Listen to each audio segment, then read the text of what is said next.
नमस्कार, मैं एक और आप देख रहे हैं हंगामा टाइम्स न्यूज। आइए नजर डालते हैं राजधानी की बड़ी खबरों पे। हमारे संवाददाता की एक विशेष रिपोर्ट। इनकलाब जिंदाबाद, इनकलाब जिंदाबाद, जल निगम संघर्ष समिति जिंदाबाद, जल निगम संघर्ष समिति जिंदाबाद। अरे वेतन दो या कुर्सी छोड़ो, अरे वेतन मेरा भीख नहीं, अरे पेंशन मेरी भीख नहीं, अरे आश्रित नियुक्ति भीख नहीं, अरे इनकलाब जिंदाबाद, हमारी एकता जिंदाबाद, हमारी मांगे जिंदाबाद, जल निगम परिवार जिंदाबाद। आज हमारे प्रबंध निदेशक महोदय ने हमको 1:30 बजे बुलाया, ये बताने के लिए कल माननीय मुख्यमंत्री जी की अध्यक्षता में शासन के स्तर पर एक बैठक हुई और उस बैठक में जल निगम के पुनर्गठन पर चर्चा हुई। क्या चर्चा हुई उससे उन्होंने अवगत कराया, लेकिन हम जो यहाँ पर बैठे हैं वो हमारी कोई मांग नहीं है। ना हम 7वां वेतन की मांग के लिए बैठे हैं, न बोनस पाने की मांग के लिए बैठे हैं, न सरकारी विभाग बनाने की मांग के लिए बैठे हैं। हम तो इसलिए बैठे हैं कि 6 महीने से हमको बिना वेतन के काम कराया जा रहा है और भूखों मरने की नौबत आ गई है। 6 महीने से हमें कोई वेतन नहीं दिया गया। हमारे किसी पेंशनर को कोई पेंशन 6 महीने से नहीं दी गई। वो इलाज के अभाव में तड़प तड़प उनकी जान जा रही है। उसी तरीके से हमारे जो रिटायर हो रहे हैं साथी, वो बिना वेतन पाए 5-6 महीने का रिटायर हो जा रहे हैं। सादा कागज़ पकड़ के घर जा रहे हैं। ना उनको जीपीएफ मिल रहा है, ना उनको पेंशन मिल रही, ना ग्रेच्युटी मिल रही, और उनकी पेंशन जांच के नाम पर साल भर लटका दी जाती है और जब बांधी जाती है तो उनका नंबर कहीं 2 साल बाद पेंशन मिलने का आता है।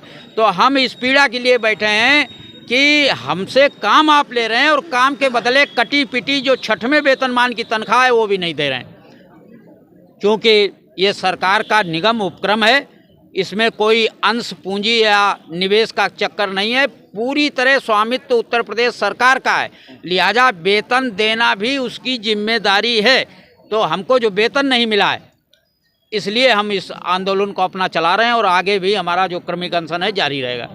यही है। अनुकंपा नियुक्ति हमारा एक विषय है। मृतक आश्रित भर्ती नियमावली हमारे यहाँ लागू है। एक चेयरमैन आए जी पटनायक, उन्होंने अकारण अघोषित रूप से रोक दिया। फिर नई नियमावली बनाई, उसको सरकार ने खारिज कर दिया कि आप ऐसे नियम नहीं बना सकते। उसके बाद पुनः बोर्ड ने पारित कर दिया, लेकिन जानबूझ के अनुकंपा नियुक्ति रोके हैं। जो हमारे 150 से ऊपर परिवारों में हमारे साथी हमको छोड़ के चले गए, त्राई मची है उन परिवारों में। और उनका तो बिल्कुल पुरसा हाल नहीं, उनका तो कमाने वाला भी चला गया, उनकी पेंशन भी नहीं बंधी, उनको तो कहीं से कुछ नहीं हो रहा। उन परिवार को सरवाइव करना बहुत कठिन है।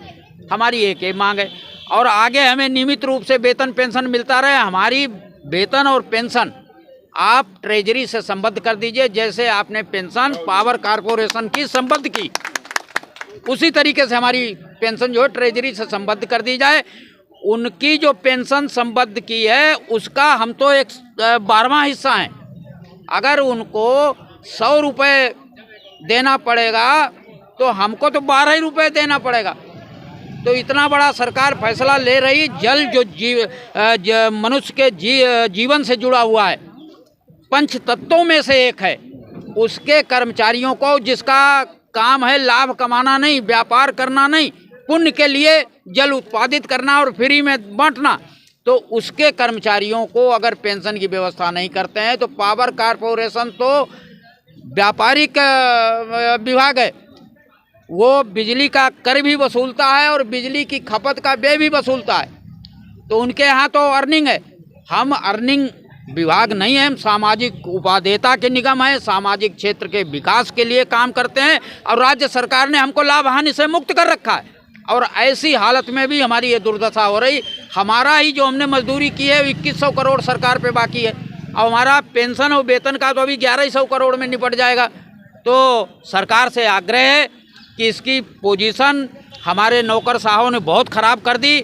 हमारे माननीय मुख्यमंत्री जी की निगाह में जल निगम की तमाम तरीके से षड्यंत्र करके गलत सूचनाएं पहुंचाई अब हमारे माननीय मुख्यमंत्री जी ये समझ गए हैं कि जल निगम को बर्बाद करने के लिए कुछ शक्तियां लगी हैं, और जैसा कि उन्होंने कल संदेश दिया है अपनी बैठक से, मैं माननीय मुख्यमंत्री जी का पूरे जल निगम के परिवार की ओर से आभार व्यक्त करता हूं कि उन्होंने जल निगम के खिलाफ हो रहे षड्यंत्र को पहचाना और जल निगम को आगे सुधारने का अधिकारियों को निर्देश दिया। इसके लिए हम उनके बार बार आभारी हैं। कि हमारे मीडिया प्रभारी ने ये बताया कि आज प्रबंध निदेशक महोदय ने बुला करके हम लोगों से अनुरोध किया कि आप अपना आंदोलन हटा दें। मुख्यमंत्री जी का रुख बहुत सकारात्मक है और विभाग के हित में बहुत सारी योजनाएं उनके वो चल रही हैं। मैं बिल्कुल इसमें ये जोड़ना चाहता हूं कि हमारे यशस्वी प्रधानमंत्री जी की जो बहुआयामी योजनाएं हैं, स्वच्छ भारत मिशन और जल जीवन मिशन, ये दोनों का मूलभूत काम करने वाला, जिसके पास पूरा इंफ्रास्ट्रक्चर है, मशीनरी है और योग्य इंजीनियर हैं और प्रशिक्षित स्टाफ है, वो एकमात्र जल निगम है। नौकरशाहों ने किसी साजिश के तहत, षड्यंत्र के तहत इसकी गलत तस्वीर पेश की। वो हमारे कल मुख्यमंत्री जी ने स्पष्ट कर दिया कि जो भी इन योजनाओं के काम है सीवरेज के, पेयजल के, वो जल निगम से ही कराए जाएंगे। और जो हमारा बकाया सेंटेज है, जिससे हमारी वेतन पेंशन की लाले पड़े हैं, उन पर सुधार होगा। और विशेष करके लगभग 250 से ऊपर, आज की तारीख तक लगभग 250 से ऊपर अनुकंपा नियुक्ति जो लंबित हैं, जिसको पिछले लगभग 2.5 साल से जल निगम प्रशासन ने अवैध तरीके से रोक रखा है, उस पर भी दो टूक ये कहा गया है कि प्रदेश की जो सरकार की शासन की नियमावली है 1974, उसके तहत ही पूरी कार्यवाही की जाए, उससे कम हमें कोई स्वीकार नहीं होगी। मैं आपके चैनल के माध्यम से अपने माननीय मुख्यमंत्री जी ने, जो उन्होंने प्रदेश की जनता के लिए एक अच्छा निर्णय लिया कि जल निगम एक अच्छा विभाग है और जल निगम ही इस परंपरागत काम के लिए उपयुक्त है और उसी से सारे कराए जाएं, हम पर भरोसा किया। इसके लिए हम उनका धन्यवाद ज्ञापित करते हैं और आश्वस्त भी करते हैं कि उनकी जो सोच है, जो वो चाहते हैं, उस पर हम खरा उतरेंगे और समय से काम पूरा करके देंगे, ताकि हमारी ये सब स्थिति भी सुधर जाए। और हम निवेदन किए हैं अभी माननीय एमडी साहब से कि हमारा वेतन पेंशन और सेवानिवृत्त कर्मचारियों की जो देयक हैं वो समय से पूरे करा दिए जाएं।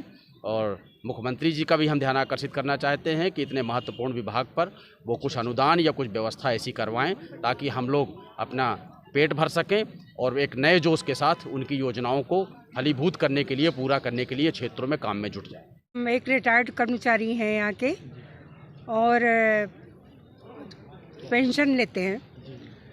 जल निगम में जब कहना नहीं चाहिए, हम किसी पार्टी का मतलब नहीं है हमारा। एक टाइम पे यहाँ पे पेंशन कुछ महीनों के लिए बंद हुई थी, जब हमारे आजम खां साहब यहाँ के नगर विकास मंत्री थे। उस समय भी हम लोगों ने थोड़ा आंदोलन किया था, लेकिन वो सारी रिलीज़ हो गई। उन्होंने फटाफट 2-2, 3-3 महीने की देके 2 महीने में रिलीज़ कर दी थी। लेकिन इस समय वर्तमान में विकास कार्यों की तेज़ी बहुत चल रही है, लेकिन क्या कर्मचारी को भूखा रख के विकास कार्य किया जाता है? मैं बीजेपी की कार्यनीतियों से सहमत हूँ कि बीजेपी बहुत अच्छा काम करा रही है, सब कुछ ठीक है, देश अच्छा हो रहा है, वर्ल्ड में उसकी ख्याति बढ़ रही है, लेकिन कम से कम कर्मचारी के ऊपर क्या बीत रही है? रिटायर्ड कर्मचारी जो 2500 हज़ार की दवाइयाँ खा रहा है, किसी का ऑपरेशन लगा हुआ, किसी का कुछ लगा हुआ, एक टाइम के बाद बीमारियाँ बहुत हावी हो जाती है आदमी के ऊपर, तो उसके लिए जल निगम 6-6 महीने तनख्वाह रोक रहा है। और जल निगम क्या चाहता है? कर्मचारी भूख से मरता रहे, ऊपर तो चमकता रहे पूरा देश प्रदेश, और अंदर भुखमरी का कगार पे पहुंच जाए। क्या ये चाहता है हमारा प्रशासन? हमारा शासन क्या ये चाहता है? हम लोग बहुत तारीफ करते हैं, हमने कुंभ में अच्छा काम, हमारे डिपार्टमेंट ने कुंभ में इतना अच्छा काम करा है। इसके अलावा भी जल निगम में मैंने 40 साल सेवा की है। जल निगम ने इतना अच्छा काम कराया कि इसको कई अवार्ड मिले। कुंभ में खुद गवर्नमेंट ने इसकी तारीफ की, हमारे कई मुख्यमंत्री, कई प्रबंध निदेशक इससे प्रभावित हुए। ये और कर्मचारियों में भी अच्छा जोश आ जाता है जब किसी डिपार्टमेंट का नाम होता है। अब या तो किसी नीति के तहत ये इतना खराब किया जा रहा है कि इसको इतना किया जाए खराब कि उसके बाद इस पर कुछ और अपनी नीतियाँ लागू कर दी जाए। लेकिन 6 महीने किसी अकेले कर्मचारी को, जो कि सिर्फ अकेला कमा रहा है, उसके 4-5 बच्चे हैं जो शादी के लायक हैं या जो पढ़ाई हायर स्टडी कर रहे हैं, कुछ कर रहे हैं, उनको इस समय 6-6 महीने की तनख्वाह न देना विभाग क्या चाहता है? क्या उनको मारना ही चाहता है? और हमारी भुखमरी में कई लोग मर भी चुके होंगे। जो मैं तो एक महिला कर्मचारी हूँ, इतना कुछ नहीं जानती, और लेकिन हमारे क्षेत्र में ऐसे ऐसे लोग पड़े हैं, हमें तरस भी आता है कि वो मर भी गए होंगे। बहुत लोग आत्मदाह कर लेते हैं, सुसाइड कर लेते हैं। भाई आदमी को कुछ चाहिए, दाल रोटी तो चाहिए खाने के लिए, अगर वो भी नहीं विभाग हमारा दे पा रहा है। अगर आप 2 महीने में 1 महीने की तनख्वाह दे रहे थे तब भी आदमी चला रहा था, किसी तरीके से चल रहा है। आप 6-6 महीने तनख्वाह नहीं दे रहे हो, प्रशासन परेशान नहीं कर रहा है इतना ज़्यादा, शासन तक सही सूचना नहीं भेज रहा, पैसा डिपार्टमेंट का उसके ऊपर चढ़ा हुआ। क्या हमारे पैसे से विकास कार्य कराया जाएगा? क्या चाहता है? फिर जो कर्मचारी के अंदर बीतती है वो अगर कह नहीं सकता कि उसके ऊपर पार्टी का ठप्पा ना लग जाए, कह नहीं सकता, तो उसके अंदर से कुछ निकलता है, वो उसके दिल तक जाता है। हम कहना नहीं चाहते, वो उसके दिल तक तो जाएगा कि ये आप क्या कर रहे हो। किसी राजा का राज है क्या? ये तो लोकतंत्र है। लोकतंत्र में आप हमसे काम लो, हमें तनख्वाह दो, हम उस काम के हिसाब से चलेंगे।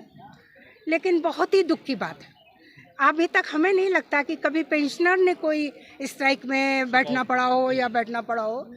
और हमारे पेंशनर 80-85 साल के हैं जिनको मैं फेसबुक में पढ़ती हूँ, मैं पहचानती हूँ कि मैंने 40 साल नौकरी की, मैं पहचानती हूँ। वो ऐसे विचार व्यक्त करते हैं कि मुझे बहुत बहुत दुख होता है।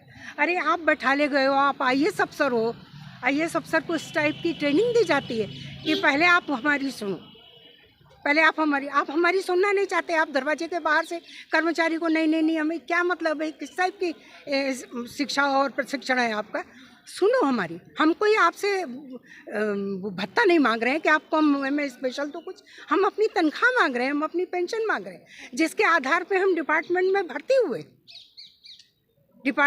हुए कि आपको जब आप रिटायर होंगे तो आपको पेंशन दी जाएगी, आपको ये दिया जाएगा। वो आप तो बिल्कुल मुंह बंद किए बैठे हैं।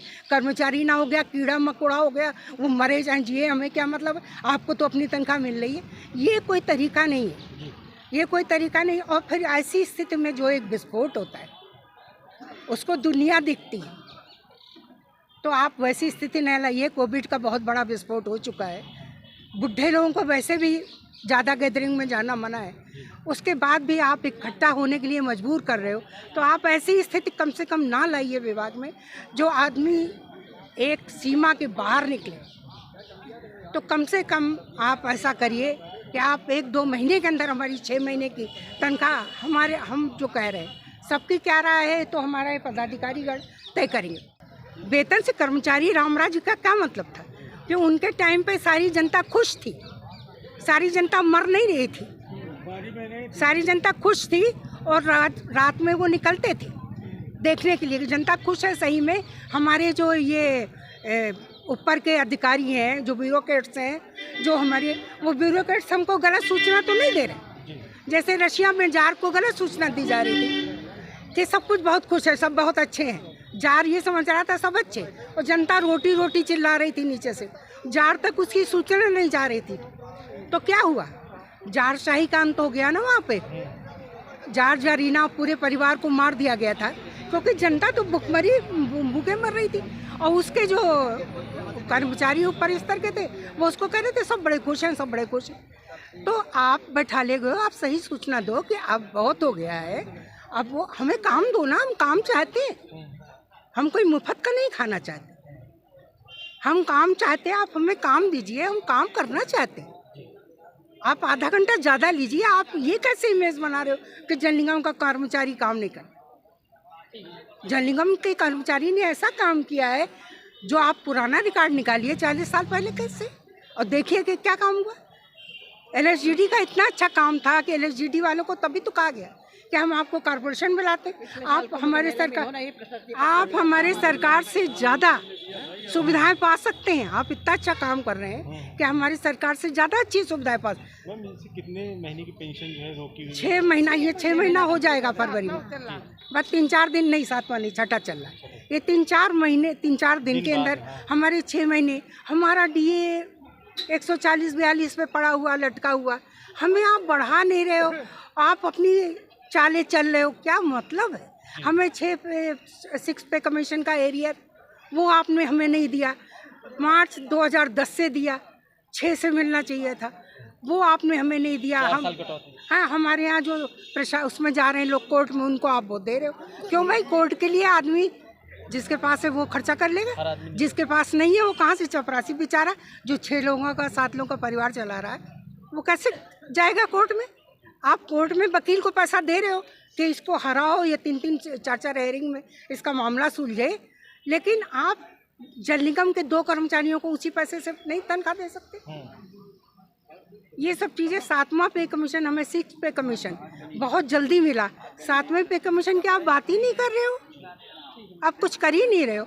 तो आप क्या चाहते हो यही बता दो आके यहाँ इस मंच पे, आप चाहते क्या?